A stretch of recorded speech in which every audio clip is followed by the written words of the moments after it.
the first session, which is titled Digitalization in DISCOMs.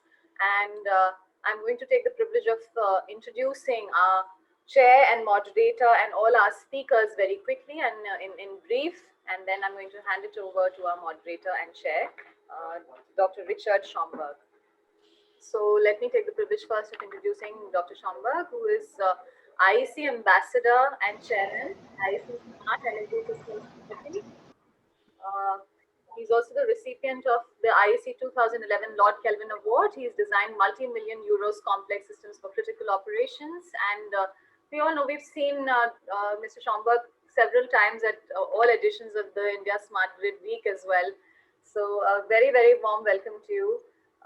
He's going to be our chair and moderator for this session, Digitalization and DISCOMs. Let's put our hands together. Next, I'm going to introduce our speakers, starting with Mr. Mark F. McGranagan. He is the Vice President, Electric Power Research Institute, or EPRI. And ladies and gentlemen, being the Vice President of Innovation at the Electric Power Research Institute involves coordinating across the EPRI research sectors in areas of technology innovation, as well as developing and implementing strategy for international coordination around all areas of innovation. Round of applause. We welcome your presence in our midst. Let me now extend a warm welcome to our next speaker, Mr. Juan Marco, who is the principal of ETSO. I'd like to briefly introduce him.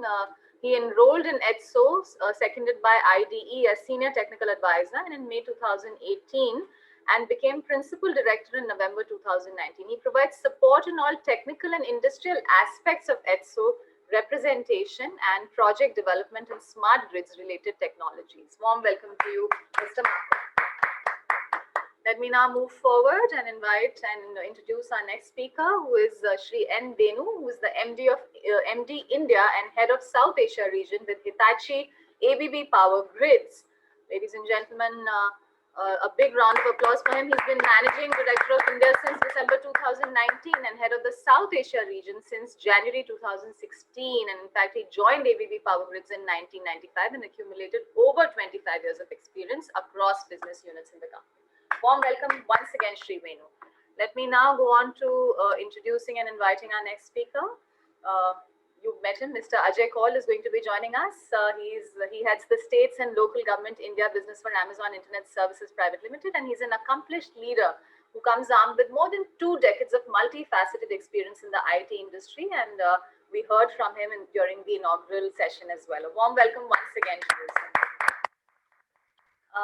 Let me now go on to our next speaker. We have with us Shri Abhishek Ranjan, Vice President, BSES Rajdhani Power Limited. He is President and Head Renewable, DSM and EE and Energy Analytics, BRPL India, Head Power Scheduling System Operator for the utility, BSES Rajdhani Power Limited, and a power distribution licensee and a joint venture company of Reliance Infrastructure and Government of Delhi, India is what BSES Rajdhani is. And Mr. Ranjan comes armed with about 2 decades of experience in power and information technology sectors in India. Warm welcome to you, Shri Ranjan. With that, we have now it's my opportunity to introduce and invite our next speaker and the final speaker, who is Shri S. Samanta, Head IT, Tata Power Delhi Distribution Limited. He comes with an educational background of BTech in Electrical Engineering and Masters in Computer Science from Jadavpur University at Kolkata. He worked in 2 successful utilities in India, CESC and TPDDL, has working experience of more than 23 years across the power distribution value chain. Let's welcome him with a round of applause. With that, may I request you, Dr. Schomburg, to please take over the proceedings as our chair and our moderator. Thank you so much for agreeing to chair the session and moderate it as well, sir. Okay, good morning, everyone. Thank you very much for this kind introduction. I would like to start my video, and if the tech support could do something on your side. Okay, great. So thank you very much for this kind introduction, dignitaries, Ladies and gentlemen, good morning and welcome to this session 1 on digitalization in distribution companies, DISCOMs. I hope you are safely and comfortably set up in our cozy virtual DUM auditorium and that you are possibly with a real cup of your favorite drink to create condition at best for your undivided attention for the 2 coming hours. I'm Richard Schomburg from IEC based in Geneva and EDF. And definitely, we do have today an incredible lineup of speakers, where actually there is a lot that is expected from digitalization. And this session will be an opportunity to share all the learnings, the feedback from different trials. And actually, we would like to also share, of course, all the gains that DISCOM may benefit from digitalization, but also consider conditions to prevent the effects of opposite value destroying factors that should not be underestimated. And this session contributes also to the timely discussion on modernizing DISCOMs in the wake of new major disrupting sanitary crisis. Without any further ado, let's proceed to the content of this fully packed session. We have the honor to welcome an exclusive faculty of speakers, so their bio can be accessed on the platform and was introduced by our MC. I will request each speaker to deliver a 10-minute presentation, and the audience is invited to post questions in the question box all along the flow of presentations.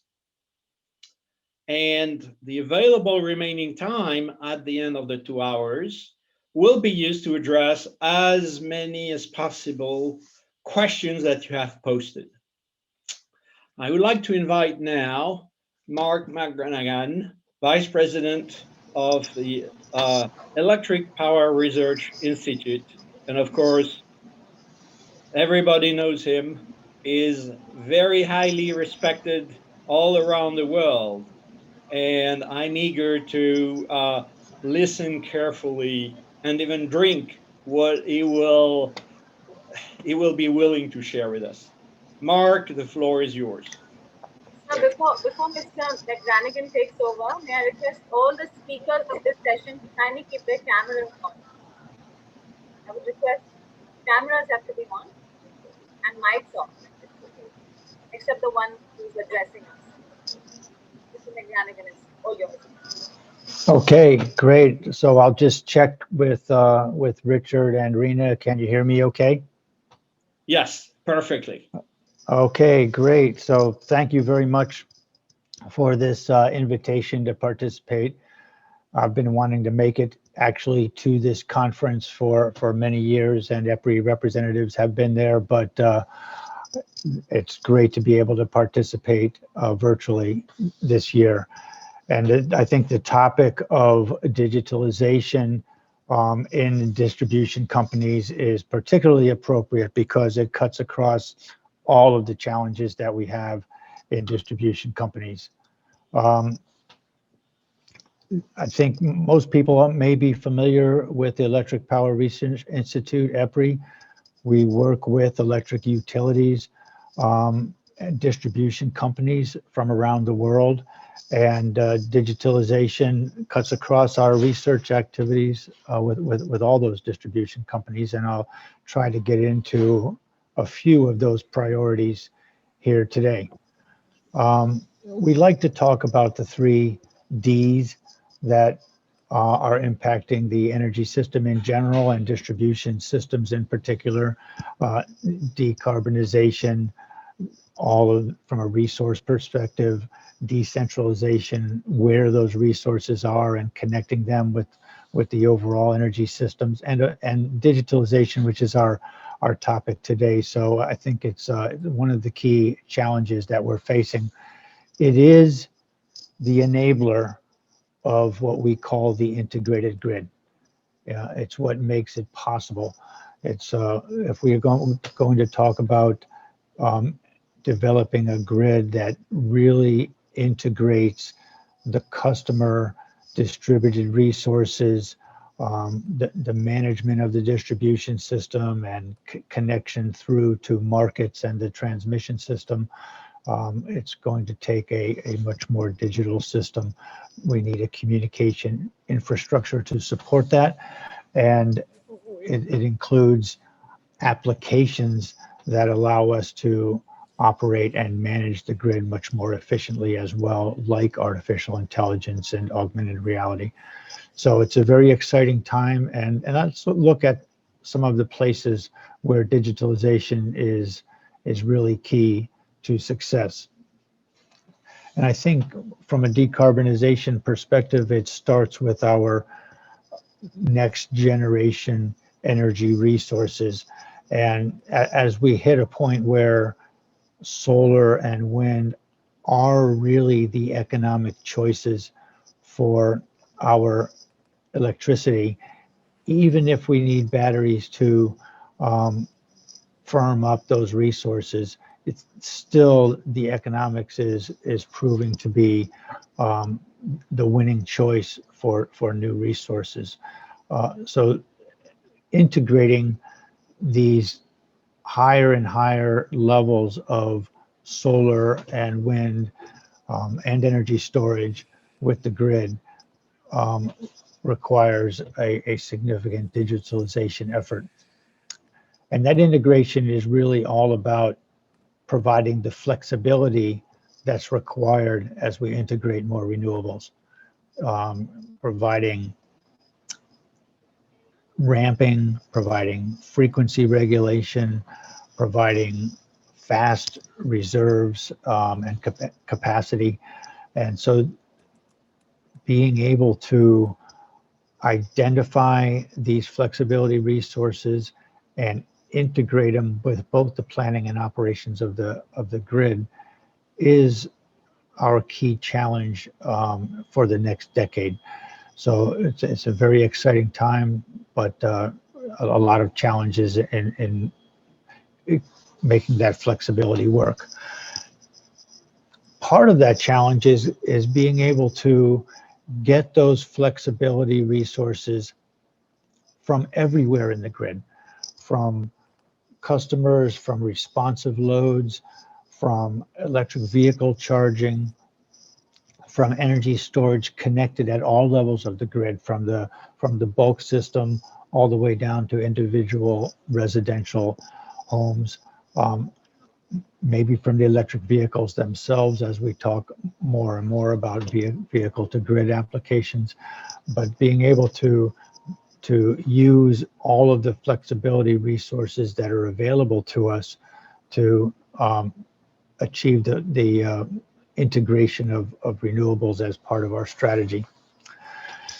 Distribution companies have a particular challenge as we integrate these flexibility resources and higher penetrations of renewables.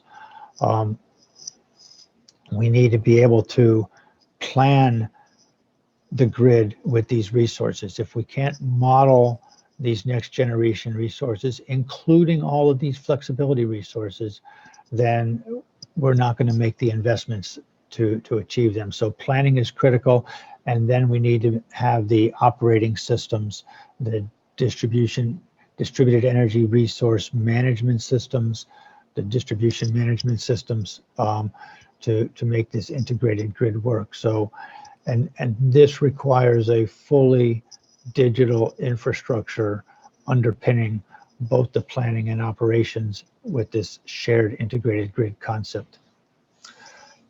One of the things that I think is most exciting is putting more responsibility out to the local community and individual customers. And we're seeing examples of this from around the world, whether it's in Australia as we have virtual power plants, or In Chicago, there's a great project called the Bronzeville Smart Community, integrating all aspects of the community with the energy system. We have a project here in Ireland, in the Dingle Peninsula, and many projects in the US. The Alabama Power Project is a good example as well. So this integration of the community, and really it's an IoT integration problem, an Internet of Things, a problem to integrate the households, the commercial buildings, the industries, and the community with local resources, as well as integrating with the market for the overall grid. I think you have to mention artificial intelligence when you're talking about digitalization. It's really the future. And right now, I think we're in the stage of really trying to understand what the use cases are and what these applications can look like to help plan and operate the grid in a more efficient manner, taking advantage of artificial intelligence applications. It's definitely one of the key priorities at EPRI from a research point of view. And we want to be able to provide the data resources to develop these artificial intelligence applications.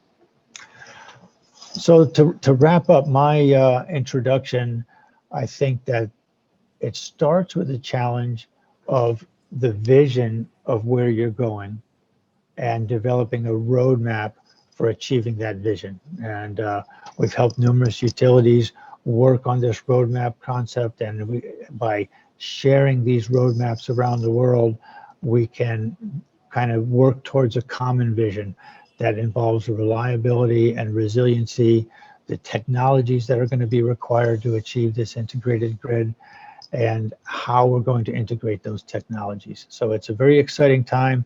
Thanks for the opportunity in the panel session, and I look forward to the discussion.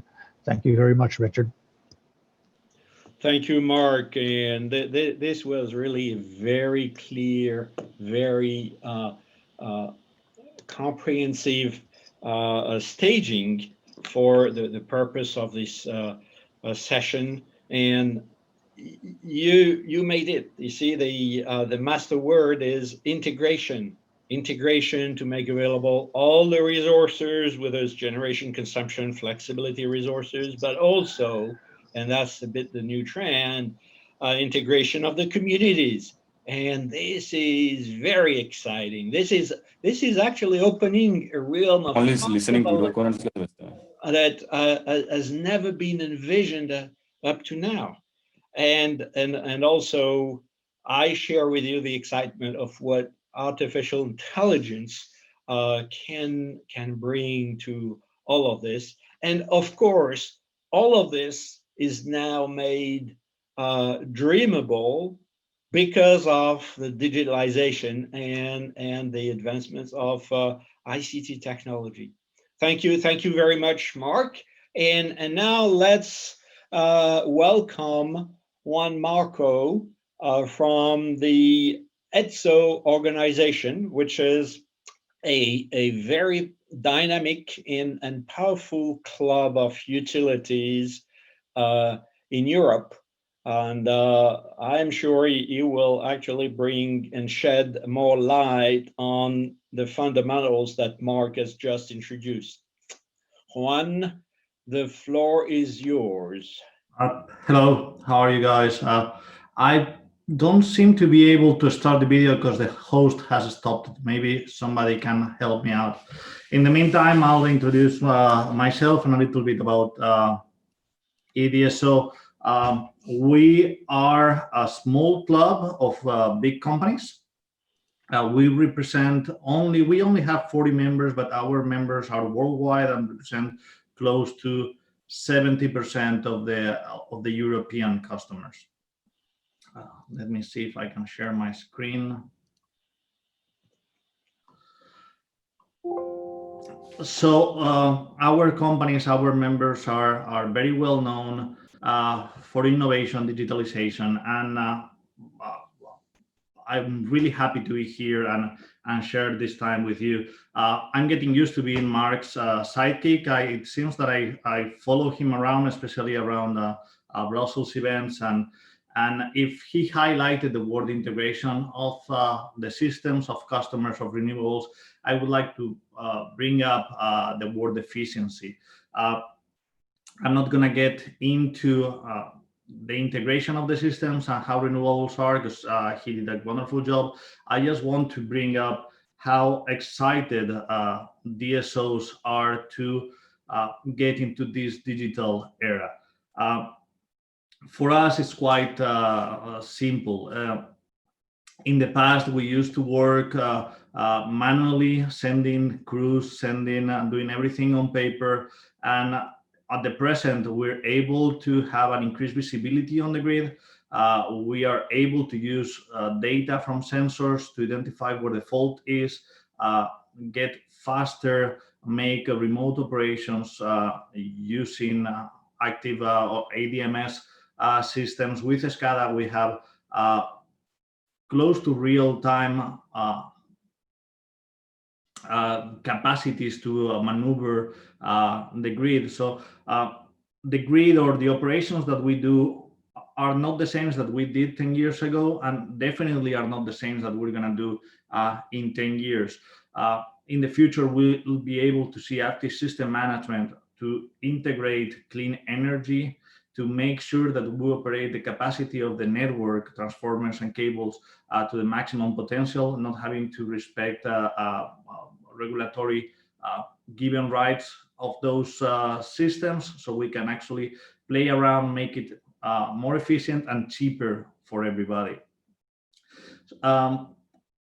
Also, I would like to highlight that all that information, all that data, what means is that we're going to be able to bring more services and make it easier for customers to drive this transformation that we're going to see with applications like the e-mobility, but also with the vehicle to grid, for example, like again, EPRI highlighted.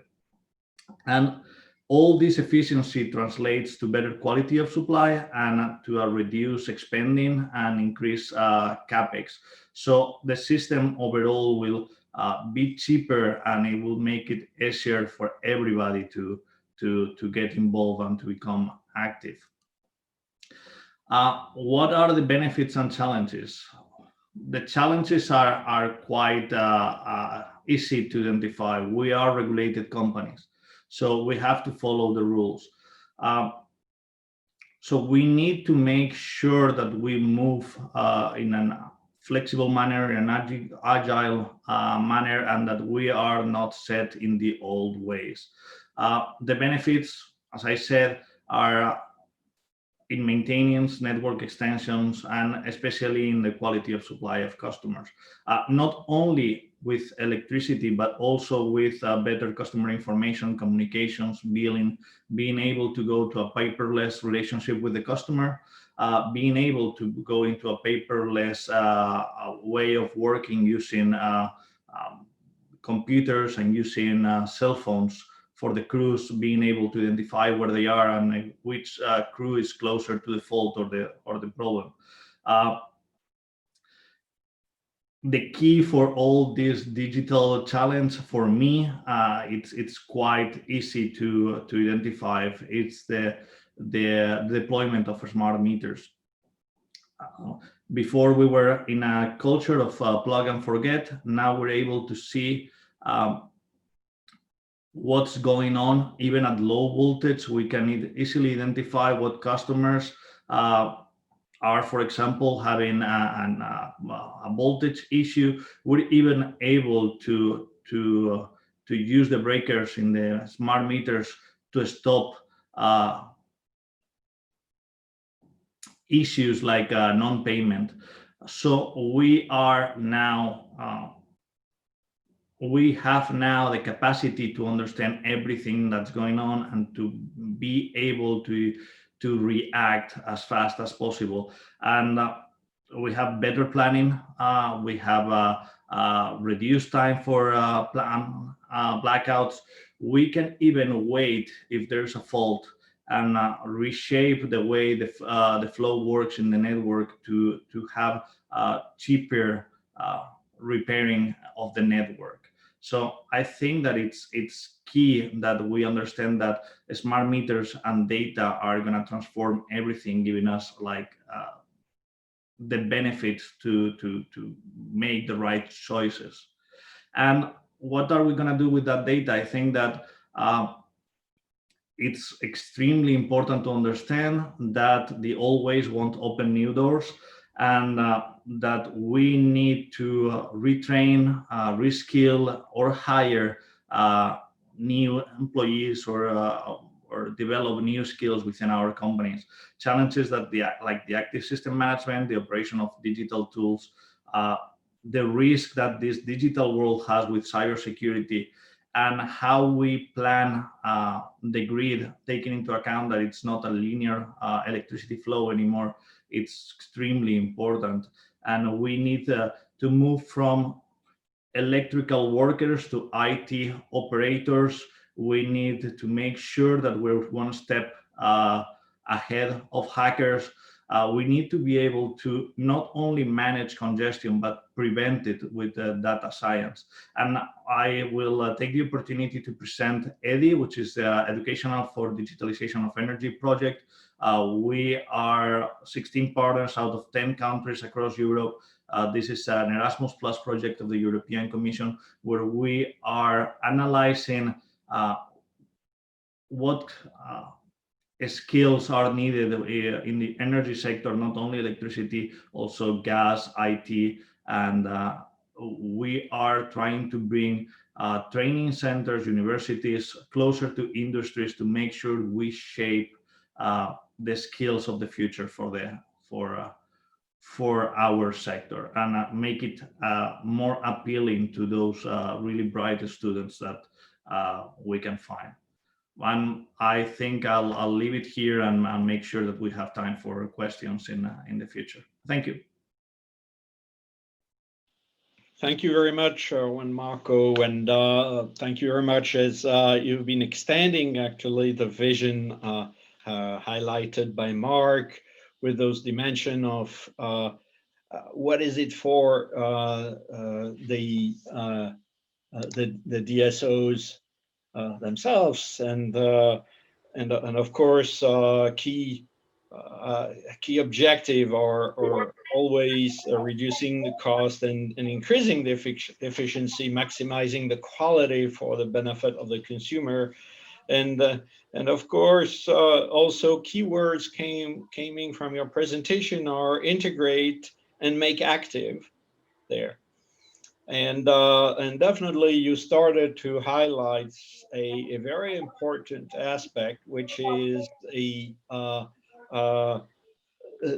human resources, where with this EDI project, you started to scratch the surface, showing that it is very important to, of course, move ahead on the technology and the capability of putting to work digitalization, but we need also to make sure that the human beings can actually evolve along to make it happen, because everything will rely on the staff within the utilities, but also somehow in some extent the capabilities of consumers to be able to reap the benefits of digitalization. And of course, this was not part of the kind of mission that DSOs have had from the very beginning. Thank you very much, Juan Marco.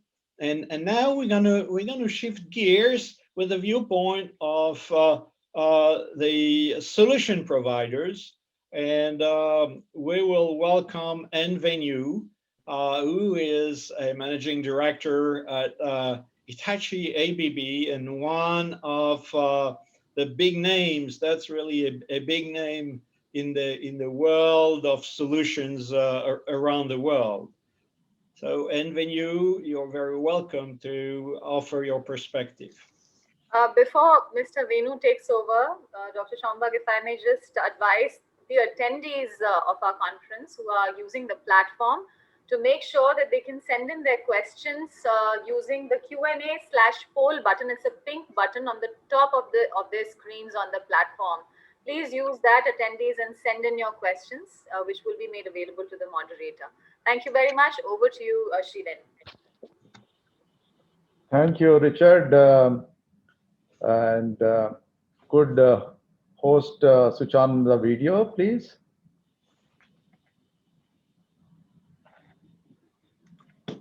Sir, videos of your from your side. I'll on. No, video is on from my side. Yeah. No, I am seeing on camera icon. Okay.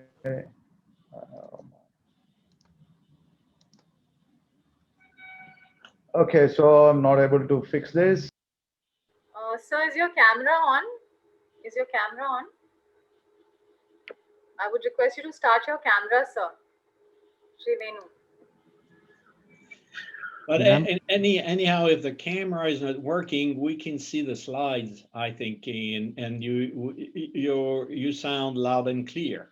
So we could proceed. Of course, we would prefer to have to have you on video. And personally, I know you. I met you. I had the chance to meet you many times. But let's give another try on switching on your video camera. Otherwise okay, here you are. Well, you need to unmute, please. Sorry, guys. Okay. Perfect. So good morning, good afternoon, ladies and gentlemen. Thank you, Richard. It's a pleasure listening to your voice again and also seeing you virtually. So first of all, ladies and gentlemen, I hope everybody is safe and taking care of yourself. And we are going through unprecedented situations, and it's extremely important that we really take care of us, take care of our colleagues, take care of all our stakeholders. So let me start, taking from what Mark started, talking about the 3Ds, the digitalization, decarbonization, and then decentralized. Okay, so the world is moving towards this, right? From central predictable generation to more volatile and distributed generations, and from predictable consumption to flexible prosumers. So this is happening in every part of the country, and we also see increasingly in India in that. So as you have seen, the government of India's target is aiming a 450 gigawatt of renewable energy by 2030, and significant increase in the renewable capacity in the recent years. So rising integration of distributed energy resources risks grid vulnerability, fluctuations and outages. We talked about a lot of technologies to ensure this flexibility in that. It cannot sustain energy revolution without innovation and without fourth industry revolution and energy revolutions in that. So new models of power generation and consumption, renewables, whether it is a battery energy storage, cooling, heating, and data centers, e-mobilities, they all are new forms of load, creating both challenges as well as opportunities for the utilities, including the distribution utilities in that. So resulting complexity requires the adoption of new, integrated, and secure information technology. Innovation is the opportunity for mastering energy transition. Moving on to the next slide. What are the prerequisites for the future DISCOMs? I'm using the word future DISCOMs because the DISCOMs also need to reinvent and also embrace this new way of looking at the power systems of the future. Need to increase the transparency and bring efficiency into DISCOM operations for better management of hybrid power and power loads. Power transmission to remote unreserved areas under power for all as well as reduce energy and commercial losses. So we all know that in India, even now, a quarter of our population do not have access to electricity, or at least access to electricity for 24/7 in that. So digitalization is required to improve DISCOM performance, to make existing scheme more fruitful and transition to clean energy sustainable, thus reviving the financial health of the DISCOMs. So need to upgrade distribution infrastructure to improve power quality, to cope with the integration of a large scale renewable energy, to increase billing efficiency via digital interventions, and improve asset health through predictive maintenance in that. So what we are looking at is stronger, smarter, and greener grid. Stronger is transport more renewable electricity further with the less losses and capex.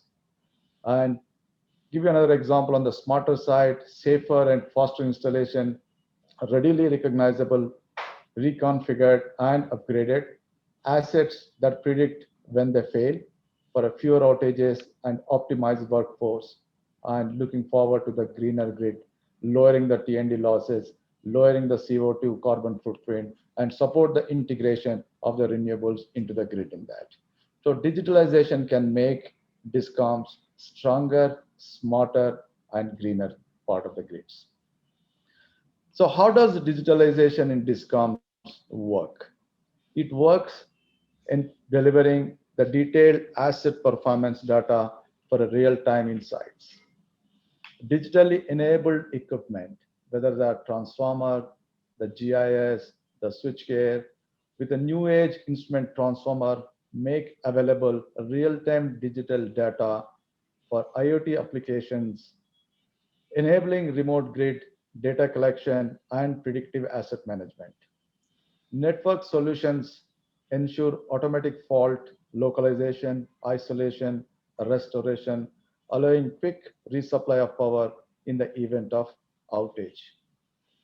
So whether it's a digital substations, digital distribution, communication, or cyber security, or virtual site management, asset performance management, and workforce management, it's all part of the pioneering the digital grid when all the components of the of the power systems are enabled to the right level of digital capability, whether we are talking about the conventional core technology components like a transformer, like a switchgear, like a GIS, like a substations, and create these coupled with the new artificial intelligence based cutting edge data analytics and optimized technology can give a much more visibility and much more flexibility for the DISCOMs to operate and manage together with the new forms of the load in that. So the volume of data that utilities need to understand and integrate continue to grow day by day because the quite number of components are getting digitized. The moment they are getting digitized, they also start getting the data available to the planners and the stakeholders of the DISCOMs. They need to adapt advanced data management system (ADMS) that breaks the traditional silo-style culture of managing power assets, data, and operations. ADMS help drive operations, visibility, power restorations, automation, workforce management, and enhanced outage management, and also distributed energy resources orchestration. Coupling big data and artificial intelligence capabilities and with IT and OT integration solutions, DISCOMs can leverage data and know-how for insights for their fleet and networks, helping them better manage their operations and improve their businesses. Delivering a detailed asset performance data for a real-time insights in that.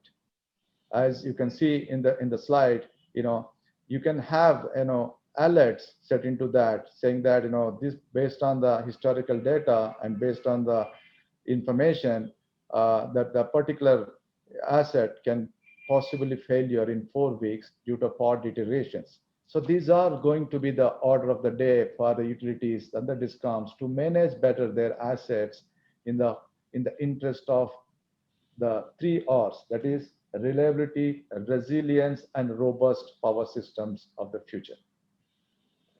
This is another example of new forms of load. The electrical vehicle, the e-mobility infrastructure is the next revolution is going to take place in our country.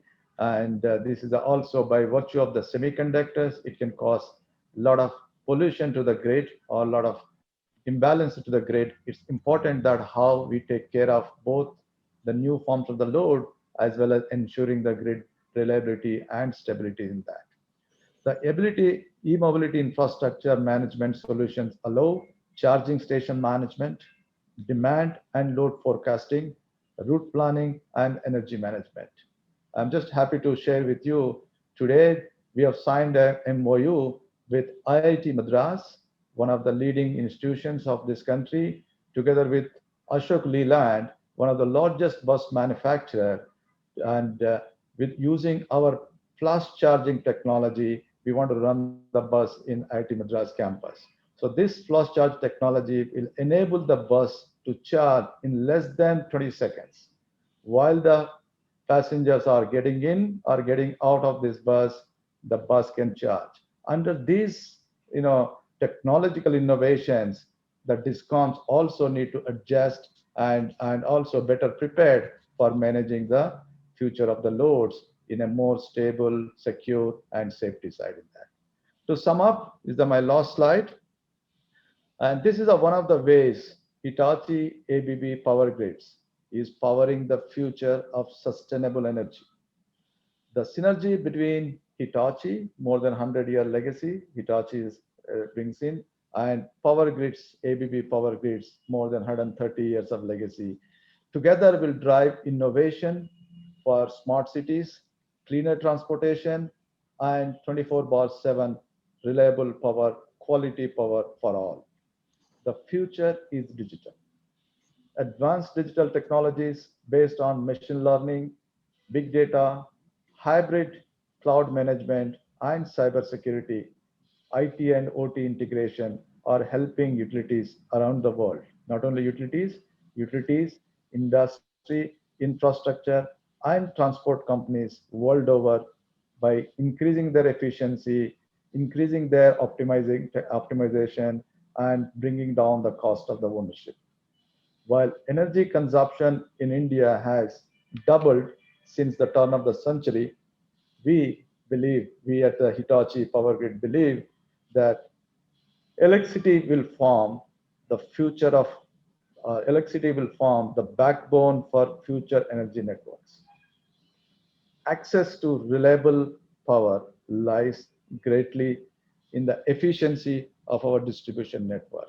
The future is all about co-creating innovative solutions with stakeholders across the value chain, right from the planning stage through the building phase until the operation and maintenance phase of the assets, leveraging both energy platforms and the digital platform with a focus on intelligent grids. So with that, thank you. I'm really looking forward for the engagement in this session. Thank you, Richard. Thank you so much. And when you made a really crisp and clear presentation, and you made us feel in touch, actually, what the Hitachi ABB solutions can bring to utilities to make it happen. And you said it, stronger, smarter, cleaner, and then we're going to be much faster. And also, you introduced a new concept here on this round table, which is the security. And definitely, of course, we will need to, in the prevention of whatever we're going to do, we need to work a lot, maybe a lot more on cybersecurity. And also, you made it very clear that the dream can come true if we're able to manage incredible new volumes of data. And this is bringing us naturally to our next speaker from AWS, where I'm sure he will show us what is feasible today, what might be feasible tomorrow, what we need to know, and definitely we all will need that kind of web services to move ahead. Ajay, the floor is yours. Thank you so much, Richard. Really appreciate. I hope my slides are being seen and I'm able to being heard. You are heard perfectly, and for now we see you comfortably set up and buckled up, ready for takeoff. Okay, so I'm going to share my slides.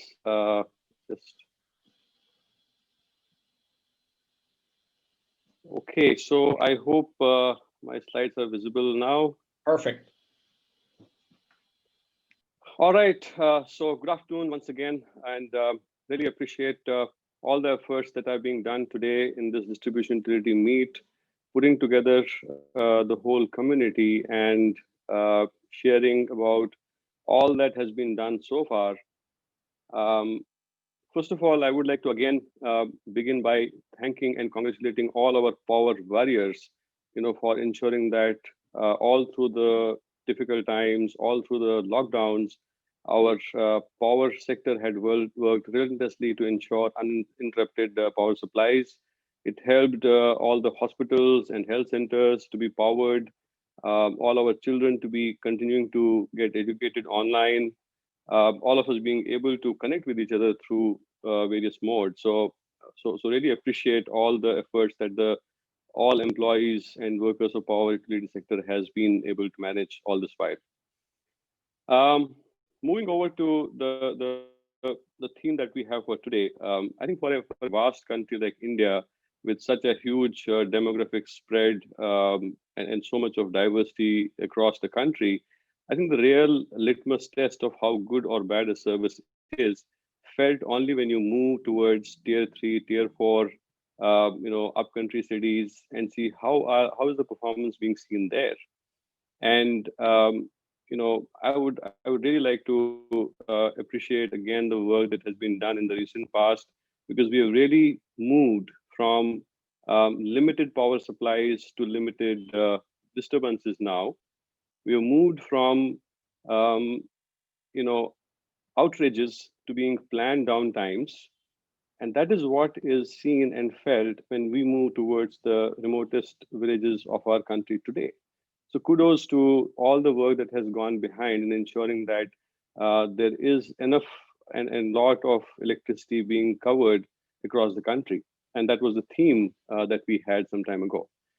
But as we continue to move forward, I think we'll have to see how do we make this theme go even bigger and contribute to the society in large in many, many different ways. And that's where we'll have to look at what's going on across the world. And we heard some of the speakers talk about the best practices in various countries across the globe. And I want to kind of harp upon the same, that if I have to look at the various disruptive trends that have been taking up this sector, and I have to kind of consolidate this in three areas, I would say the three Ds that we see here, which are the decentralization, digitization, and decarbonization, are actually having a huge impact on the way we are looking at the summation of this sector taking place. When you talk of digitization to begin with, and we heard a lot of swell speakers talk about it, I think it is taking place everywhere in every sector, and DISCOMs are not far away from this. There has been initiatives done, and the only area that we need to look at is how do we kind of enable this more, probably a lot more, and take advantage of the various innovative areas, be it on front of IoTs, sensor-based technologies to be able to manage and redundancy across the board, take care of any kind of an outrage that potentially might happen, and be in a position to predict some of the issues that may come and solve them even before they impact us. Decentralization, we were looking at various modes of energy being generated from, and that's where we're talking about renewable energy modes being looked at. And India is not far in the initiatives taken up on the same lines, but I think there is a long way to go as well. And when you look at decarbonization, again, there are various cornerstones to provide more energy efficiencies, integrate more, renewable sources, and a lot of work going on in that front as well. Now, if you look at the utilities value stream so far, there's a very conventional way of, power generation being done, transmission and distribution taking it ahead, and then eventually the consumers who are consuming it in different forms and shapes across the industrial consumers, across the commercial consumers, and so on and so forth. But that trend is going to change. And I think this is the time when we need to think through how is the world going to change, and how is India in particular going to change the next decade? And are we really prepared to look at the changing trends, from that standpoint? And if I have to give you a preview of how things are going to change in a decade from now, there is going to be a humongous amount of shift that's going to be happening on the consumer front. Not only are consumers going to be consuming the power, but they're also going to be the generators in a way. So we may term them as prosumers, because they are going to be playing a dual role. And we heard about the earlier speakers talk about various solar panels, various forms of energy being created by these consumers also, which may be getting consolidated as part of the microgrid somewhere, and it might actually be flowing back to be utilized in some other areas as we move ahead. And there will be a lot of innovation happening on that front. And there would be virtual power plants that will come into picture, powering some of the mission critical areas by virtue of a culmination or consolidation of sources between wind and solar and storage in various different forms. Now, if we keep that in mind and look at some of the challenges that this sector has been facing over a period of time, and then knowing the fact that this industry is a highly regulated one, there are challenges that are felt across various areas, be it in terms of the diversity which is there across the countries or within the country as well. This is one sector which is also susceptible to various kinds of security threats. There are instances where there are outrages being kind of manipulated. So we need to be sure on top of that. There are a huge quantum of data that gets generated by virtue of the consumers that play a major role. And we heard from the earlier speakers as well that there are erroneous reportings that happen, which also lead to a lot of revenue loss for the DISCOMs, right? And not talking about the fact that there is a limitation of resources, and most importantly, this is one sector which is a very capital intensive sector, and it becomes very, very difficult for a lot of DISCOMs to be able to be self-sufficient and to be able to manage profitability in a best possible manner. Despite the government interventions that happen, periodically, there is still a roadmap that needs to be looked at in terms of how do we make every DISCOM self-sufficient, self-reliant, profitable, and generate newer revenue streams which can help the DISCOMs to be able to, be a good, profitable cost center in itself. And that's where technology is going to play a very, very important role. But if I have to consolidate it, what are the four utilities that areas that we kind of emphasize that? I think the customer insights are going to play a very important role, because customers are going to be demanding. There is a lot of data that is created around customers, and we need to ensure that we are operating as a corporation, as an enterprise, to see how do we create newer revenue streams for us. IT transformation is needless to say. Every organization in or DISCOMs has been on this journey, but I think the time has come when there are leapfrog steps that have to be taken. Shift away from that monolithic based architectures to a lot more agile, a lot more micro architecture based services, so that the innovations can happen much faster. Experimentation can happen much faster. Even if one has to fail in those experiments and emerge as successful with some solutions, that agility has to be there, that speed has to be there.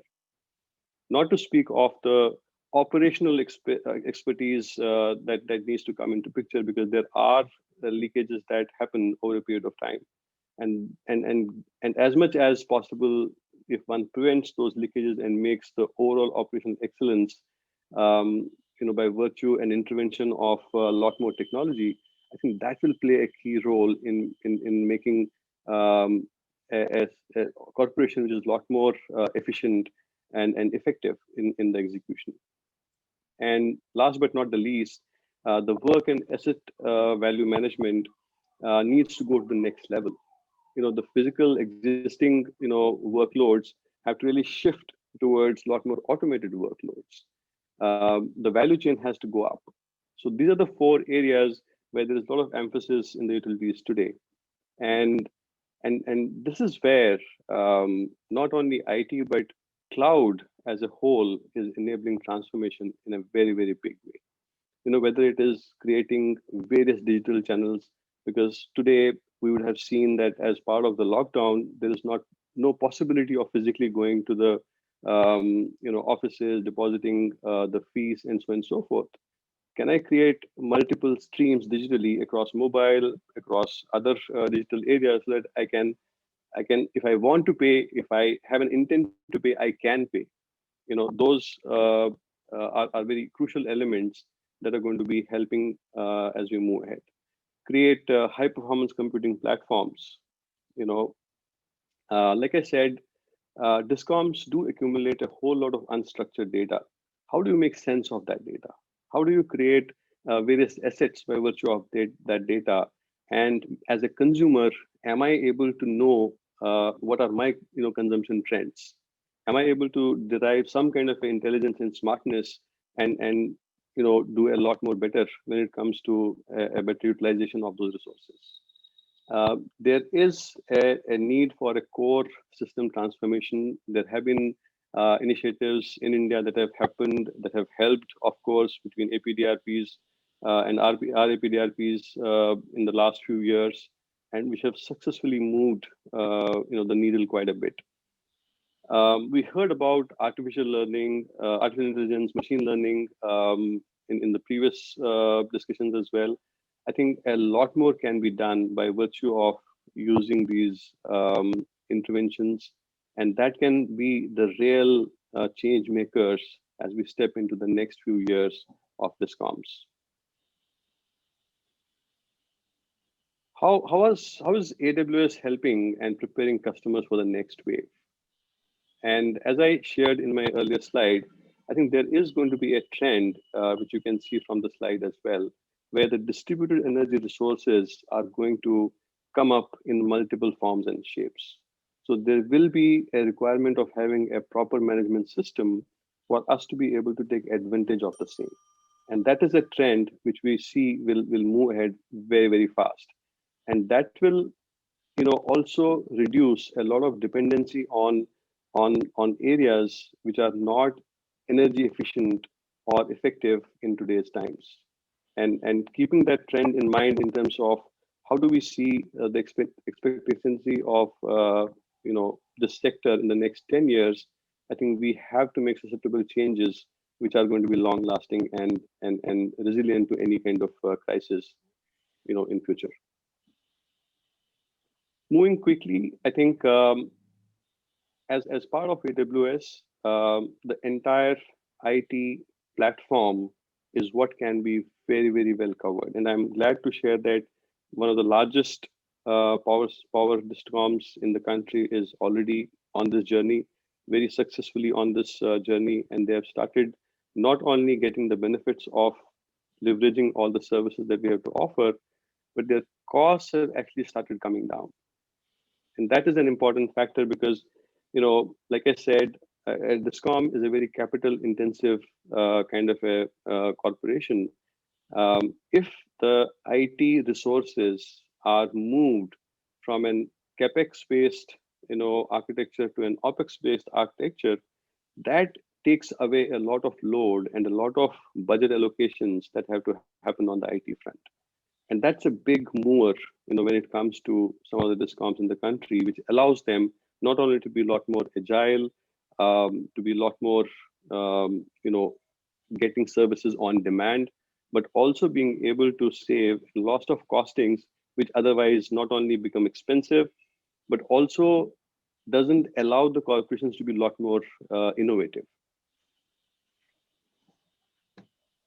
Security is going to be a very, very important factor.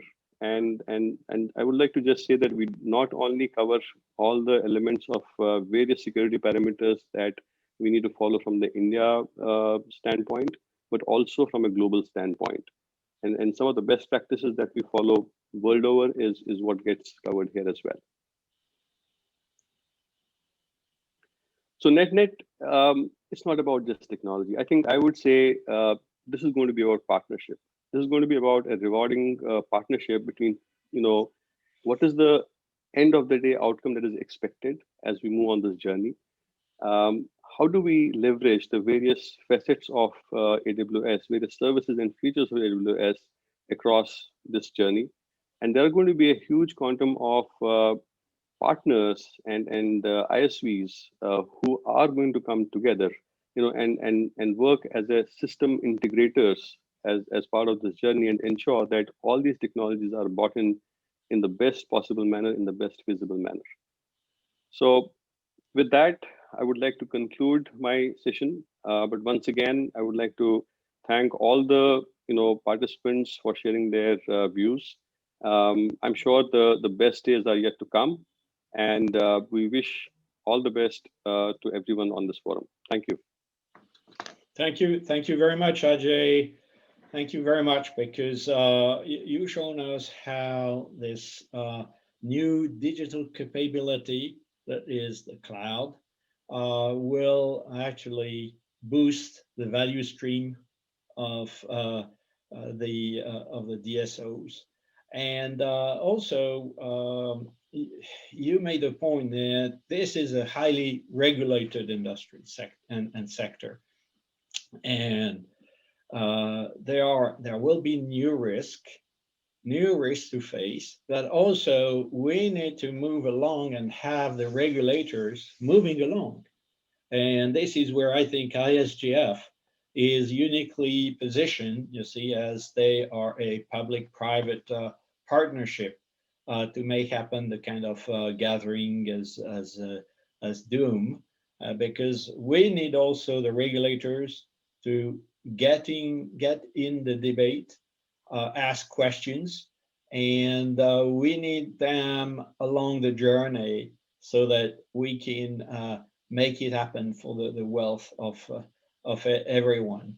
And of course, you made a case also again about the customer insights that will be critical to really reap all the benefits. And last but not least, I like very much how you shown the global generation portfolio that we have realistically to cope with traditional massive base generation with hydro and nuclear, well, some coal and gas, but personally, I would not promote those especially. But we need to keep in mind that we have to actually deal with legacy, and the real challenge will be to manage the transition. It's not just, it's already difficult to imagine to have a new vision and try to implement this new vision with all the players.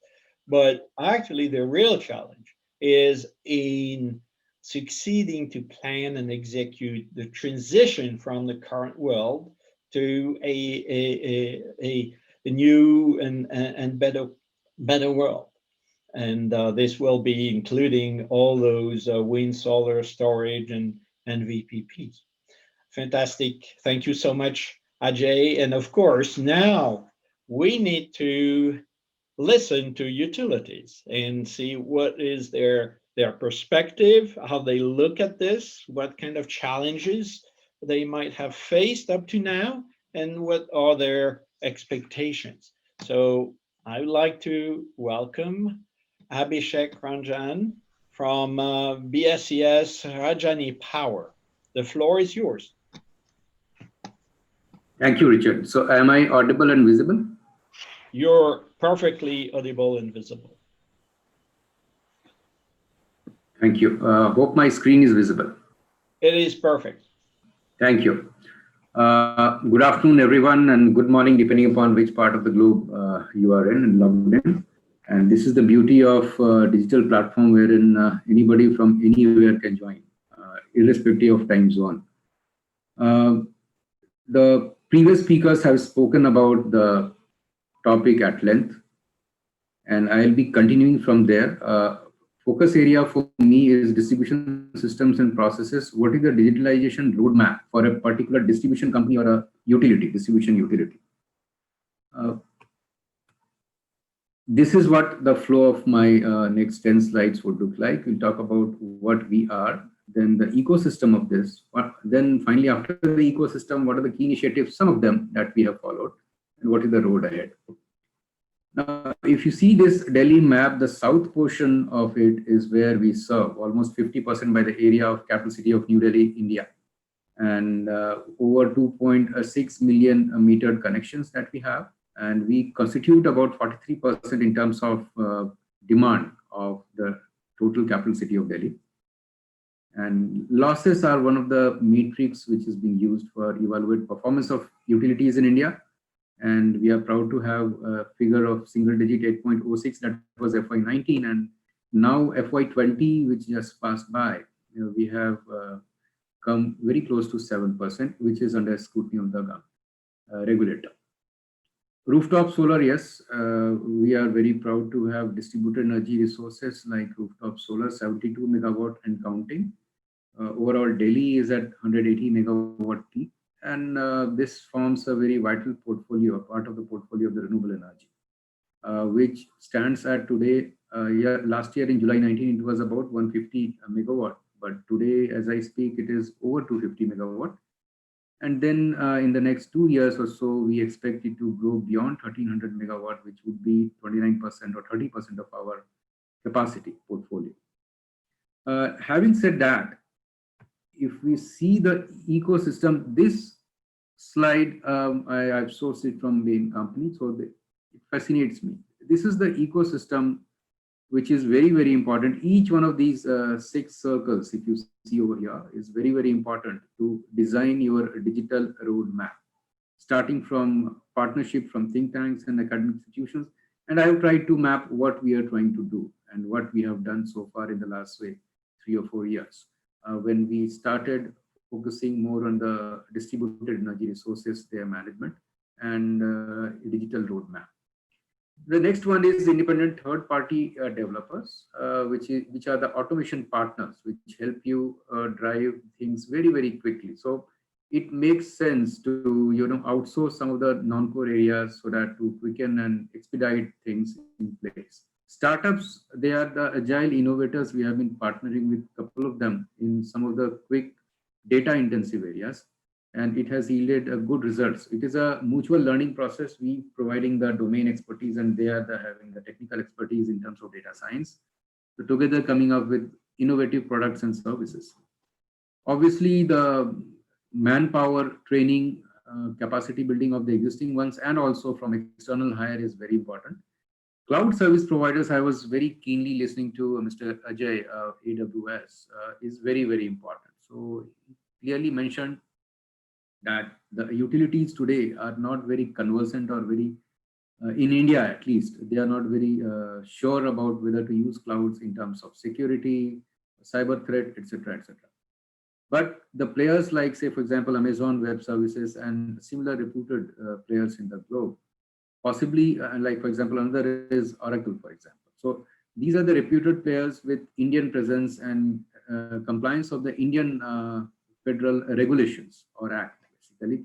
So if cybersecurity is not compromised, we can definitely and should move to the cloud-based software as a service platforms, because that will be essential for scaling up very quickly. Otherwise, having local servers has its own set of problems in terms of availability and agility, which is required and going forward. And finally, but not the least, industry peers, both the Indian and global utilities we have been trying to partner with. Knowledge sharing itself becomes, and participation on the forums like these becomes very, very important. So this entire ecosystem in a continuous fashion is very, very important. This slide, the top one is the traditional model and the bottom one is the emerging scenario which is happening today. We talk about virtual transmission, we talk about the virtual power plant. On the right hand side hexagon, if you see, this is the emerging demand side area, or the consumers, which are becoming prosumers in shape of distributed energy resources. So the bottom line is the distributed energy resources, smart homes, consumer to prosumer transition, and the agile low voltage grids. Most of the utilities in India, they don't have real time on the platform information about the low voltage. When I say low voltage grid, it is beyond the distribution transformer of 400 volts and below.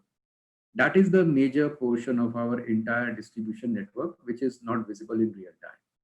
So that needs to be onboarded and made agile so that real-time information can be gathered and we can work with it. Distributed energy resource management system coupled with ADMS and the traditional SCADA system is the answer. Now, why are we all talking about digitalization in utilities? I mean, so we were very happy unilateral flow of everything is happening. But the biggest driver is RE, or renewable energy, which is present in each and every part of your supply chain. You could have RE at the TSO level or the generation level, and you could have RE at distributed level, that is the end consumer level, where the end consumer with energy storage or electric vehicle, rooftop solar, micro wind, demand response, either behavioral or active demand response, and similar such distributed energy resources, they are changing the grid, as other previous speakers have also talked about. Now, the role of the traditional DISCOM is changing from that of a traditional DISCOM, as we know here in India, to a DSO, or distribution system operator. So the variability management is the key. So what are the three things that we are talking about? One is network optimization using distributed energy resource system. That becomes very important. When we say network optimization, this is the low voltage network we are trying to talk about. So traditional way of adding wires may not be useful and may not be cost optimal, economic, and also from the technical loss point of view. So non-wired alternatives, that is DER, become very, very important. Therefore, you should have a DER management system as well, which is absent as of date. We have tried to start something in the front of the solar PV management. Increased flexibility in the distribution network because of these variable parameters.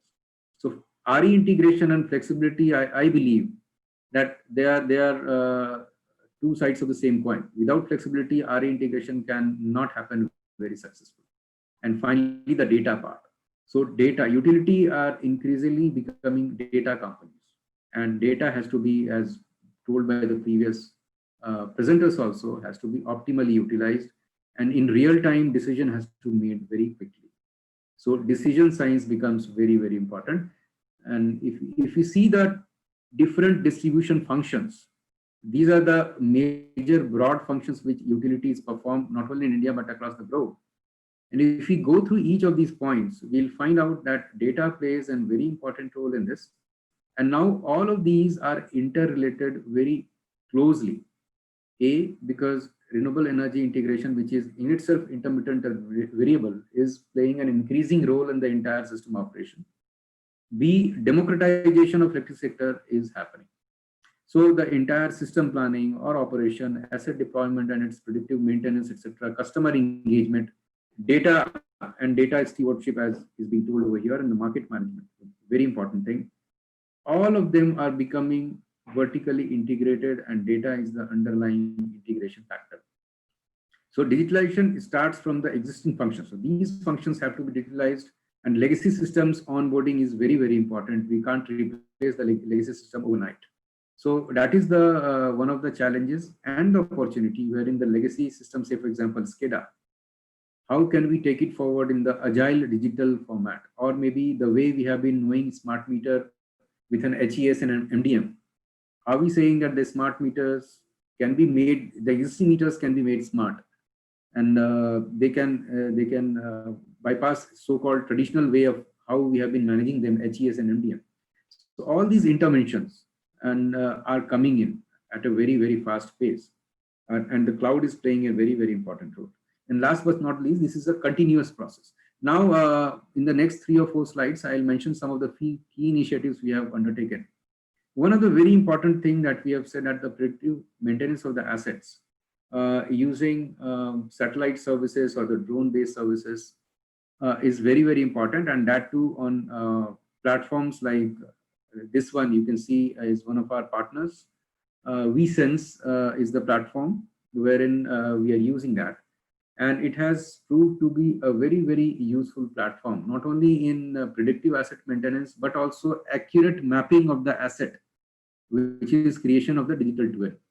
So the traditional way of mapping the assets using GIS or GPS has not been very, very accurate. So now what we have, the GNSS is the example wherein inaccuracies up to maybe 50 meters also are traced and rectified. So this is the benefit of such kind of technologies. Last but not least, these technologies are also very helpful in other aspects, like for example, theft detection. That can also be pointed out from this. Apart from that, you have disaster management and prediction. Like we had Nivar hitting us in South India yesterday, it made a landfall. Like before it happens or before it hits, we could have and we would have predicted which all towers or EHV lines are vulnerable, they can be switched off. And we should be prepared with standby, say, spares, so that we can immediately restore without wasting time. So these kind of technologies becoming very important. Data lake, utility level data lake. Again, we have incorporated this very recently, and we are now expanding this one with one of our another partners, Greenbird. And this becomes very important in give you a complete view end to end, right from our input side to the end consumer side and the real-time data.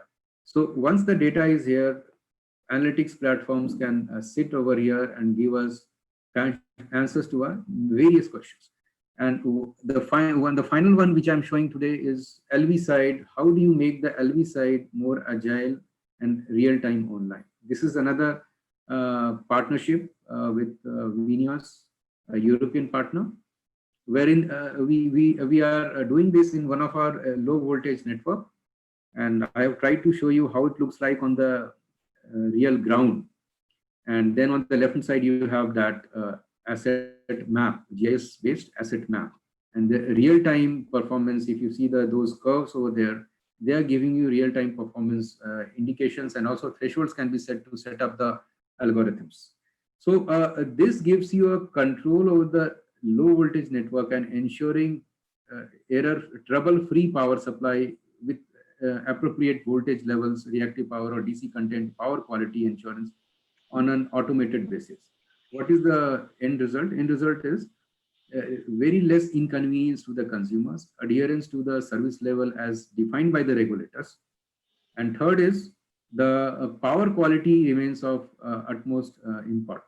So that becomes very important because low voltage or high voltage is one of the things which consumers face a lot, especially in remote end side of the grid from the receiving end. So this helps us in tracking the real state of the network. And going forward, it can also be used to for VPP operations as and when similar regulations are in place, wherein we can control the smart inverters and those DERs. Today, we are not allowed as per the regulation, but when it is allowed, we are able to control them to maintain those vitals of the electricity grid. Summary and the road ahead. A digital transformation journey has been catalyzed by renewable energy penetration that we all agree. And mapping of the legacy process with the new emerging roles is very, very important. business team has to take the lead. We can't say that the IT team, let the IT team take a role and they will digitalize the entire utility. It can't happen. It has to be the business team which is taking the lead role, whereas the IT is continuously a part of the strategic team, so that the things go hand in hand. And last but not the least, the regulatory and the policy ecosystem, that has to transform. And I have to keep pace with digital things. With this, I'll end my presentation. Thank you. Thank you very much, Abhishek, and thank you very much for taking us and showing your journey in becoming, well, moving from a distribution network operator to a distribution system operator, and you shared with us also a vision of this happening on different dimensions. You also made the point very clearly about the legacy and the fact that there is a continuous process that will happen, and this is really where the rubber meets the road. Thank you very much, Abhishek, and we're going to have a complementary view from a utility with the presentation of S. Samantha. Please, the floor is yours. Thank you, Richard. Let me share my screen and try to go as quickly as possible. Is my screen visible? Yes. Okay. Let me put it into, yeah. Perfect. So I would like to talk about, this is the value chain of the utility, where the blue part is the distribution. What we mean distribution is grid substation, distribution substation, LV network and customer, that everybody knows. But what all the stakeholders, whether it's a customer, regulator, financer, or the management, or even the employee, they need the visibility, measurability, controllability, and predictability, each and every transaction they do. And from the predictability to, again, the whatever, like the negative feedback loop. But from a technology viewpoint, we see all these activities are either transactional or sensor-based measurement and feedback. And there are components of the technology, infrastructure and communication, and there are requirement of monitoring and reporting. So these are actually the need, what actually came in all like Richard, Mark, Marco, Venu, and Ajay and Abhishek, everyone's presentation, that network monitoring and control, power procurement and management, customer services, enterprise support services, and supply chain management. So that is what I have seen in last almost more than 2 decades of experience. These are the needs or different dimensions of the utility for day-to-day business and overall the regulatory needs as well. So first of thing, this is one technology component. Why I am saying that, because these are the 2 slides, 2 minutes I'm taking to put up my points, how we have done and how we think we need. This is the foundational IT infrastructure, communication, GIS, meter communication infra. This is the foundational, which is, there is no usage of this thing from the application point of view on the front end. But there are transactional systems like the ERP system, CIS system, CRM system. There are legacy developed like the .NET, Java-based system, mobility solution. There are sensor-based, mostly we call the earlier IT, information technology, other is OT, substation automation, distribution automation, communication-based protection. Actually, that gave us a lot of money on the top line. IoT-based automation, and there are applications, SCADA, DMS, WMS, or ADMS, etc. There are geospatial systems and services. I'm saying systems and services because both are required. Not only system will actually cater all the requirement. And there are reporting and analytical reporting for many purposes, for the customer, for the regulator, for the management, for the employee, everyone. And there are data exploration and data science systems.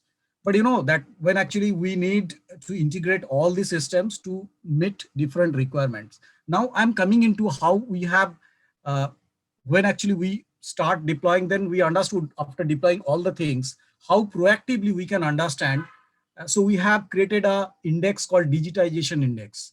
So this is actually by process we go by the input, process and output. and that input is coming from some other automated systems or not, and how much percentage of the activity can be digitized. That is the 100%, and how much we have done. So we are somewhat around 83% or something, but from the transaction point of view, we have digitized more than 98% or 99%. Now, these are the different consumer communication. If you see, at the core, there is the CIS system and the CRM system, but the interfaces can be IVRS, call center, mobile app, or even the AI-based chatbot, etc., or missed call. Like this is something we have actually generated, SMS-based, the social channel, the WhatsApp. But you know that so far the experience is like multiple channel. It's not the omni channel what we are under deployment. But after putting up all the channels, this is actually a scenario for the customer service called outage management. When one customer is out of power, they want primarily one thing, that let utility know that I am out of power, I need your service, first thing. And second thing is, once utility knows, they want a feedback that yes, there is a registration number, yes, utility knows when the power will come back. So for that thing, these are the technology common components we have done, like all the customer interfaces ultimately integrated with the CIS or the CRM system, which is integrated with the ADMS system, which is our SCADA DMS OMS system, which in turn integrated with the ERP system for the service order management, and which is in turn integrated with the FFS system. But all the feedback coming from the two type of sensor-based system. One is your SCADA system, which is the ADMS for the telemetered, whether it's a substation automation or distribution automation. Another is the AMI. We have enabled almost more than 200,000 smart meters, 2 lakh smart meters, and that is on the RF based, and we are also deploying the NB-IoT on the cellular base. That is also integrated via MDM to the ADMS, and you know that 80% of the revenues are coming from the AMI, but energy wise also it is almost more than 60-70% of the energies, but number wise it is lesser. But as it is giving us solid feedback to the ADMS, you can say we are able to view almost 100% of the outages through the this system, because ADMS has a predictive algorithm behind it to take care. But whatever the data is generated, we are taking back it to two type of system. One is the BW on HANA, as well as one is the HDFS big data system, because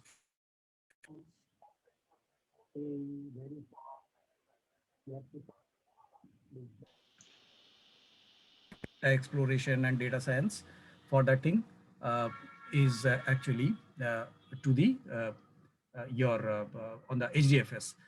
Say one of the example is the 11 kV feeder tripping. We are now able to predict almost 86% accuracy which 11 kV feeder is likely to trip in the next month. Yes, 14% is not there, and we believe more than 92% is anything is overfit. That means will be more positive error or the negative error, 10 or 01. So this is the kind of one experience of digitalization we have given for the outage management. Same with the revenue collection management and all other stuff. Digital adoption during the COVID, if you see that 3 years down the line, my digital payment was somewhat around 3%, and now it went up to 95% during the COVID. Now it is somewhat around 85% to 90% month by month. And interactive bill, like the entire CRM we have given on the open source based system, WhatsApp integration, Paytm integration, like Paytm. So we are giving, it's not that you need to come to only on our platform. On the WhatsApp platform or on the Paytm platform, you can get all the services what is available from my mobile app or something. So like what Ajay said, we need to give choices to the customer, and that is how the entire digitalization or the digital experience or the adoption of the customer goes up. And that is how it is going up. But you know that every transaction is saving almost 3 minutes of customer agent at the call center, and which actually substantially has decreased overall employee cost as well as operation and maintenance cost on our P&L statement. Now, these are the open source, these are the some snapshots what we have given to the customer. The same paper, like what a physical experience on the digital platforms. So these are the smart energy portal for the customers where they can customize, they can give their demand. Whenever that demand hits, they can get, or for the, that 200 units of free electricity they get from the government, they can set up the limits, or like the midnight readings.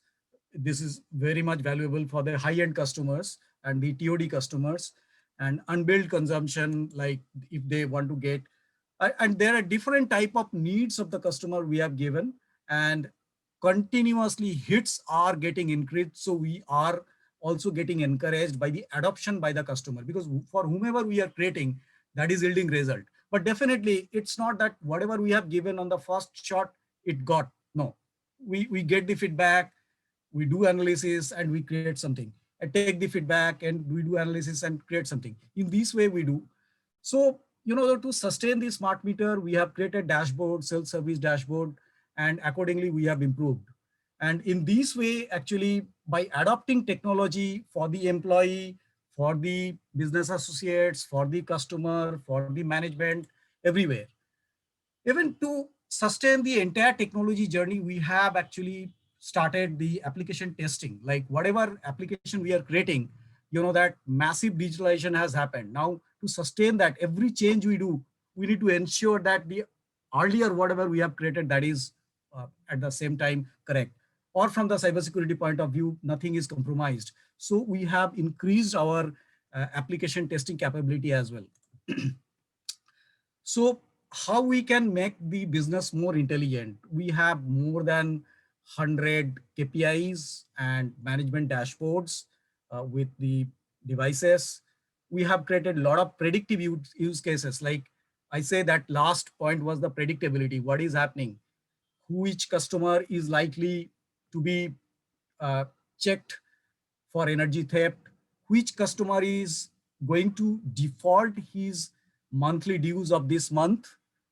How many customer can call in this hour of the day or can come to the physical cash collection center? Which distribution transformer or feeder or circuit breaker is likely to trip or needs maintenance? Feeder tripping prediction, I have already deliberated. Network load growth at the distribution transformer, at the 11 kV feeder, in a geo reference like the zone, etc. And for all these things, actually, we have created. So this is our data warehouse architecture. And that there is big data platform as well as in-memory solution like SAP HANA.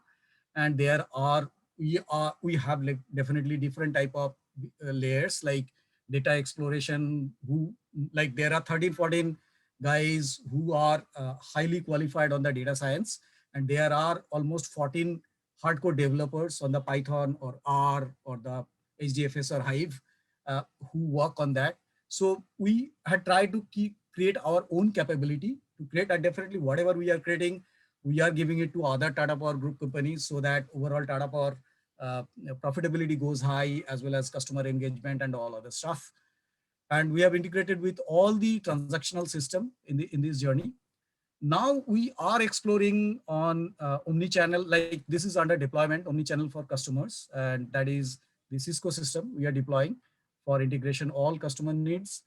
That on the right hand corner there is smart meter DIDO integration. Uh, on the smart meter we are putting up digital input, digital output, so that we need not to place costly FRTU or the substation automation equipment, but from the AMI itself we can get the events of any kind of digital event or digital output command we would like to generate. IoT for the LB automation, that is again on the open source like the MQTT based broker we are creating. On the robotic process automation, we have done, actually the earlier is still under deployment, but this one is actually on the exploration side. RPA, we have done exploration on the invoice processing, and customer service back office automation gave very good result. But those all are on the cloud services. So whether we would like to go to with the cloud service, we need to create our own. We are in the process of deciding within a month, and we'll deploy then. And there are futuristic energy solutions on the blockchain. So we are not going to allow it because declare it right now, definitely, because something is being cooked at the back end of the kitchen. So we'll declare it maybe a month's time. There are microservices we have created, say for like Google or Yahoo or WhatsApp, you know that on the third-party devices, on the cybersecurity, that's a microservices we have created, which can be consumed by any of the application we have created or bought from outside, so that we have given like more than 80% of the employees were at home during the April month, April, May, June, and even now it is more than 50%, more than 70% is still at home. So we had to give all the applications on the internet, and many were given the BYOD, that is the VPN application. So for that thing, and many geospatial services and authentication validation services we are creating on the microservices. And tomorrow, definitely we will also explore the cognitive services from AWS and Azure and all other. So those are the actually things are coming. So almost I'm done. I would like to show you something what we are experimenting on the data science. One is the sentiment analysis on the text, but on the voice also we are exploring and we are getting good result. We will deploy very soon, so that which customer are talking will not convert into text, but will create it from the sound. Cash flow prediction for our corporate accounting department, when actually the impact of the COVID revenue collection, because there was no history, that was a black swan event. But other than that, it went very well. Payment defaulter we have created, and that is also giving good result, and we are deploying in other group companies. Employee attrition, like which employee is likely to resign in the next month, and that on that thing we have created, and we are getting good result. HR is excited now. They are exploring how to do it for the promotion and transfer, etc. You know, to increase the engagement, because these are the very important part of the journey for any organization, irrespective of the utility or non-utility. And last point, these are the like the reskilling events we had done since the month of April. So there will be 2 slides what we have done last year. So you know that continuously on multiple facets, whether it's a different developmental skill on the open source, or the testing, or the SAP landscape, database skills, cybersecurity, and many other technologies like we need to. So in this way, actually, we are trying to increase the land base, and in this way, we are trying to sustain and innovate. And like Ajay said, and honestly, I have a request to ISGF, AWS, and Azure like of guys, being an IT manager or technology enthusiastic, I think regulator are needed to be actually educated through the cloud vendors, so that because it's the IT is moving towards the OPEX driven, and the entire distribution business is CapEx driven. And we are in between. We are actually being asked by comparing with the BFSI or the telecom industry, but the BFSI telecom industry experience we also can give, but the IT, at least the IT expenditure must be taken out of the CapEx type of business, then only actually that those experiences can be given. So far we have taken, so I would request the panel so that tomorrow it can be taken care. Thank you very much. I'm done.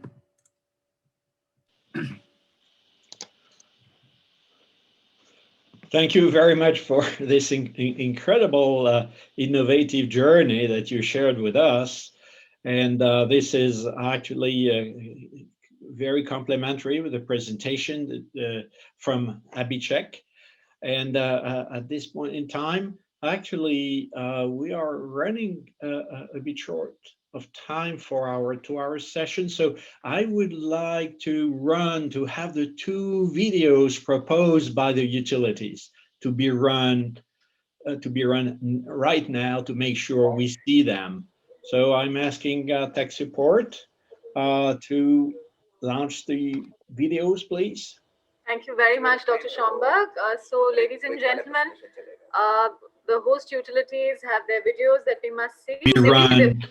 To be run right now to make sure we see them. So I'm asking tech support to launch the videos, please. To Thank you very much, Dr. Schomburg. So, ladies and gentlemen, the host to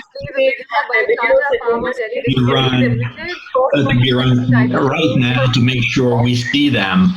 So I'm asking tech support to launch the videos, please. So, thank you very much, Dr. Schomburg. So, ladies and gentlemen, the host To be run right now to make sure we see them. So I'm asking tech support to launch the videos, please. Thank you very much, Dr. Schomburg. So, ladies and gentlemen, the host To be run right now to make sure we see them. So I'm asking tech support to launch the videos, please. Thank you very much, Dr. Schomburg. So, ladies and gentlemen, the host To be run right now to make sure. Thank you very much. I think there was a little glitch there. We are going to now see the video by Tata Power Delhi Distribution Limited, our host utility, and it is titled Drones for Inspection. Let's take a look.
And after that video, Drones for Inspection by Tata Power Delhi Distribution Limited, our host utility, we're now going to take a look at another video by BSES Rajdhani Power Limited, again our host utility, and it's titled Go Digital, Be Safe. Let's take a look.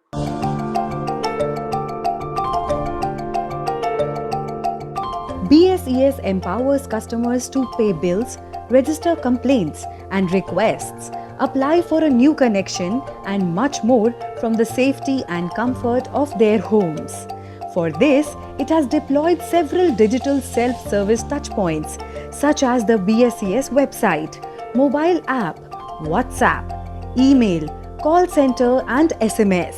You can also follow us on Facebook and Twitter. For safety and convenience, we strongly urge you to avail these digital services and avoid visiting our office.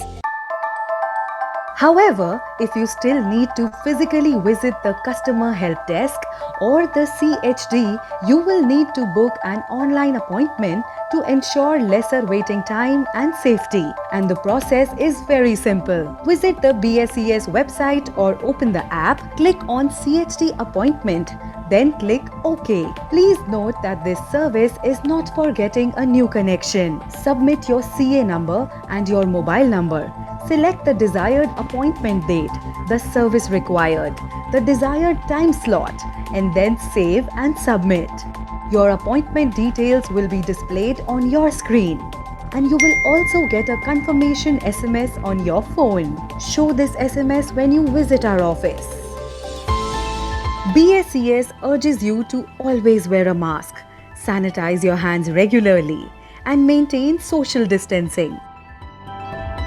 Avail the online services of BSES and stay safe at home.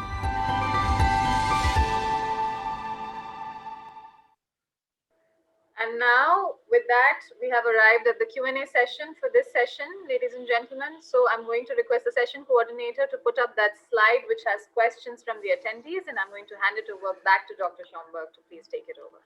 Thank you very much. Thank you very much. So actually, we have a kind of time credit quite limited right now, right? It is 23 past 1. So that means we really have 7 minutes in front of us. So there are a couple of questions that have been asked in the question box. If you could display the slide with the questions, actually, and there is a second slide also. Could you show it? I guess. Okay, so that's the slide, and what I would propose is actually we have those questions answered offline, and of course they will be answered, and the question and answer will be distributed to all the participants after the session. But what I would like to do is use the let's say 10 minutes we have for to make the best use of the time of the speakers online, where I would like to ask them just one question, and I will ask them one quick statement to actually round up and conclude this incredible session. So thank you very much for Bala, who has been concatenating the questions and grouping them. And of course, we will ask our speakers to offer answers offline. But right now, I would like to invite the speakers to appear on the screen. I know I'm changing. I'm changing slightly the red line, but this is the best adaptation I can make. So at this point, I would propose that we remove this slide with questions from the screen, please.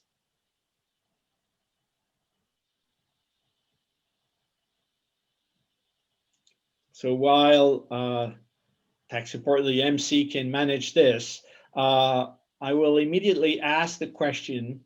I would like the faculty of speakers online to consider a question I have to complement everything that has been presented. You see, what has been presented is really incredible, because from different viewpoints with 6 presentations, we really have now on the table all the puzzle pieces. And definitely, you see, I love personally to connect the dots. And definitely we need to have this critical mass concatenated so that we get this incredible boosted value stream. So of course we covered the technology, we covered many things that are proposed or promoted by your different organizations, and this is all good. I still have one question about how to avoid actually effects that would actually maybe slow down anything we want to do, and how to actually prevent adverse effects of everything we have considered. And this is not that I'm afraid of what's going to happen. No, I like it. We need to do what we can to make it happen. But the question is really, with a short statement, I will ask each of you in the order of sequence of appearance in the presentations to give me a 1-minute statement about what is your recommendation to prevent adverse effects. And of course, this might be mostly on the human resources side or the other customers more than on the technology. There might be technology or strategy aspects also. Okay, so is Mark Ranagan online? Yes, I am. Please, And Mark. can you hear me, Richard? Perfect. Okay. I'll start the ball rolling, and I'll use one of the questions that was on that list about dealing with the reliability and sustainability from a distribution company perspective. And I think as we digitalize the system in order to integrate more renewables and provide the flexibility that's needed and electrify everything as part of our decarbonization strategy, the need for reliability and resiliency gets greater and greater. And so I think to avoid adverse effects, paying attention to the need for reliability and resiliency and making that a key part of the plan, and don't do any shortcuts with respect to reliability and resiliency, because as soon as we start having outages, rolling blackouts, because of the lack of flexibility or lack of the resources that we need, or inability to respond to major disasters, that could be something that derails the whole process. So I'm just gonna, it's a customer perspective, but I'm just gonna focus on the reliability and resiliency increasing needs from the distribution system as a result of our progress towards decarbonization as a priority that needs to be kept in mind.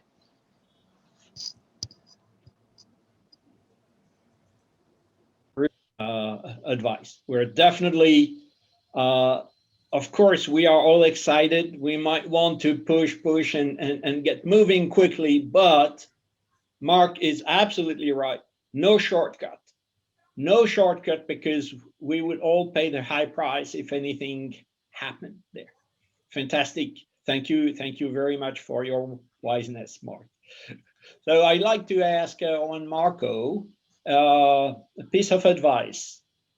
I would actually like to have a consideration for those passive customers. I think that we're looking ahead, focusing on how to bring prosumers to the table, how to develop markets, but we have to consider that not because we're eager to move forward, we have to forget about those customers that are not going to be an active part of the transition. I mean, not because we want to integrate rooftop solar panels, we have to forget about the old lady that doesn't care about the market or doesn't care about anything else but having like the proper service, the lights on, the fridge working, and that maybe some disruptions of service of voltage peaks can affect their household.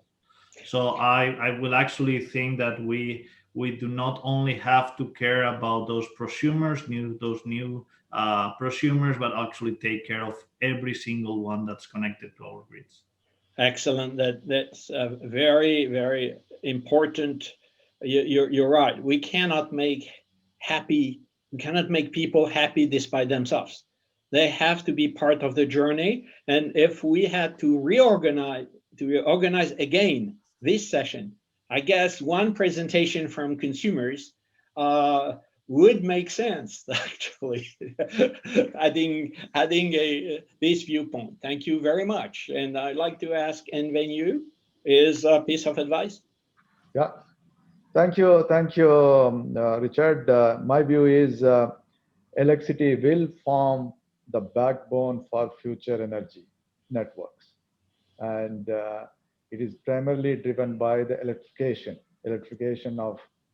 of every part of it. Okay, electrification of transportation, electrification of heating, electrification, everything in that. When that's happening, access to reliable quality power for all the time is the need of the hour. The technologies are available. The technologies are being, are being innovative, are also getting dynamically getting changed and also available to all. The need of the hour is all the utilities, all the stakeholders, all the policymakers, including the regulators, they need to start investing today for future. So they need to think about today, investing every component going into the system should be future ready. With that, That's an excellent point. Excellent advice. Anything that anyone wants to do from now on has to be future proof. yeah, So that it enables, even though it's not going to be activated maybe immediately, but it enables a possibility to then make it happen or make it enabled by another player. Fantastic. Now I'd like to ask Ajay to share a piece of advice. Thank you, Richard. And yeah, I see a lot of similarity between the way DISCOMs operate and the IT gets consumed. For example, as a consumer today at a commercial level or at a industry level, what we all expect is an uninterrupted standard power 24/7 by 365.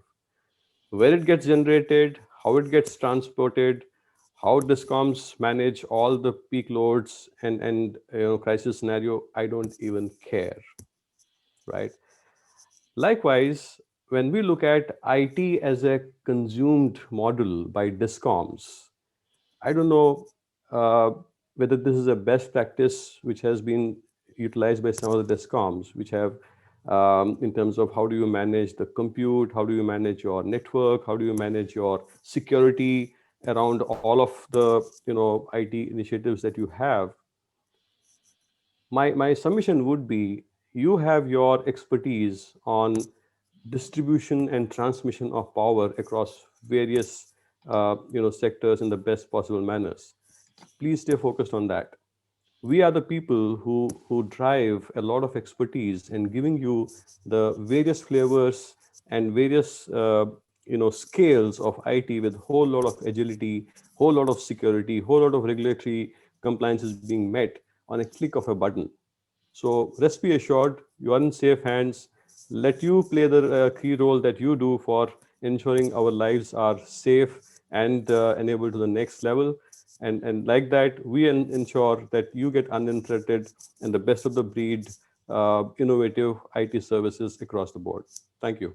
Fantastic, Ajay. You're absolutely right. We need to have all the players actually exploring, but they have to be very careful not just to get embarked in trying to develop things if it's not their core experience and capability.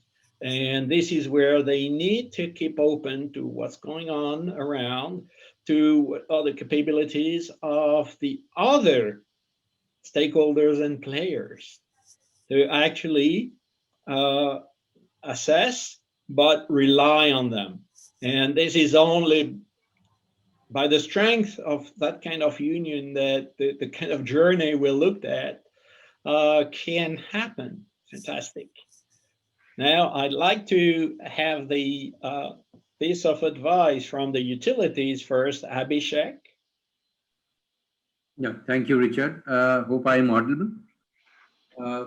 The consumer reliability piece the question is very, very pertinent. In fact, I would like to state that here the service model or the service boundary lines have to be extended now, because traditionally the regulations that we have in place, utilities have been responsible only up to the meter, not behind the meter. When you're talking about any rooftop solar under net metering, say for example, that is a behind the meter asset. So by the virtue of the code or supply code or the regulations, directly the utility are not responsible for the same. But then this has to be changed. I agree completely with Mr. Ajay Kaul. It's very similar to telecom services being delivered or a broadband services being delivered. So the consumer is worried about the quality of the end product or the end service, and he is not concerned about the complete value chain. Who is responsible? What is supply code and all. So what I believe is the distribution companies or the DISCOMs that we should extend our capabilities, and as you rightly said, build our capabilities. Maybe you can have your own partners who are experienced in managing those kind of, I would say, solar O&M services, and usage of the digital technology to enable them to have a real-time view and monitor the solar generation, for example, or predicting the solar generation performance or the inverters. So those things have to be developed as a value-added services, which the distribution companies can offer to the consumers. That's what we are now started doing it. We are going to launch it in next 2 months. So that way, availability of the data and reliability services to be given to the consumer and also monitored by the utility. Alerts can be given to the consumers, and then if so, he has taken some plan or something. That way, the O&M services can also be extended by the utility by its partner. So that way, they are giving a seamless services to a new prosumer now, who is no longer a consumer. Thank you. Fantastic. Thank you very much. And this is really, this has been illustrated also by the excellent video that was shown. Now I'd like to have the piece of advice from Samantha. From a consumer viewpoint, actually, if I like what Ajay said, that is the perfect point. Like consumer doesn't bother like where from the electron is coming. And this set of the business actually being governed by the government, the political guys, as well as the regulators, as well as the distribution system operators. And if they are able to control, because 95% is the number of consumers are the retail customers. And the way the renewable, etc., is evolving and the storage is evolving, if they do not change their mindset, that is, it's a service obligation and it's their responsibility and it's a business rather than it's a political instrument. And then the entire business will be actually taken over by the people like Facebook or Amazon or Google. And that can be a big hit to the economically, like the financial investors and all these operators. So this is a caution to all these guys: embrace technology than delaying techniques and all the excuses. Because you know that nobody can avoid technology embracing, because whoever did that, they had to change their place, they had to lose their space. So customer will get electricity, valuable electricity and quality. Only who will be the provider, who will be the supplier, that time will tell, because who will be able to embrace the technology at the choice of the time and the customer. That's all. Thank you. Thank you very much. So I think this round of advice is really complementing the excellent presentations we had this morning in the session. I would like to thank very much the speakers who have prepared fully packed content. They have actually been concise, and they have contributed very strongly to the success of this session. And I think we have been able to share different viewpoints. We see the puzzle piece on the table and the different strategies and tactics. We've seen also what EPRI presented, this incredible capability to go around the planet and share some roadmaps. And of course, ISGF, I am sure, can play a role in actually making all of this happening. And I want also to thank very much our MC, the staff support, and all the staff of ISGF, because it is very difficult to organize such a complex event virtually. And I think that maybe we had a couple of glitches, but actually this is part of the learning curve.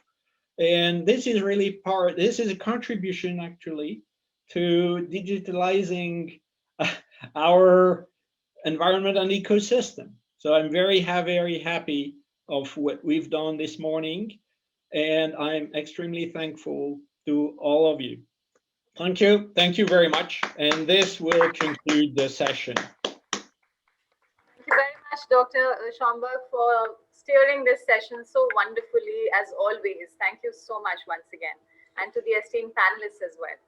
Namaste. Namaste. Thank you.